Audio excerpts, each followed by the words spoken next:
லக்ன பாவம் என்பது தலைமை பண்பிற்கு ஏற்ற சொந்தக்காரர்கள் என்றும் கூறலாம்.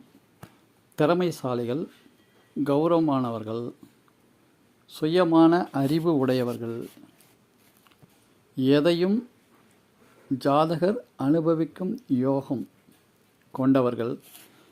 ஜாதகர் பொதுவான எண்ண ஓட்டங்களை பற்றி தெரிந்து கொள்ளலாம். சுய முயற்சிகள், செயல்திறன், ஆரோக்கியம், பெருந்தன்மை, ஒழுக்கம், புகழ், நிர்வாகத்திறன், ஆண்மை மற்றும் பெண்மைத்தன்மைகள், உடலின் நோய் எதிர்ப்பு சக்திகள் போன்றவற்றை நாம் எளிதில் அறிய முடியும். லக்ன பாவம் பணத்தை விட கௌரவத்திற்கு தான் முக்கியத்துவம் அதிகமாக அளிக்கும். லக்ன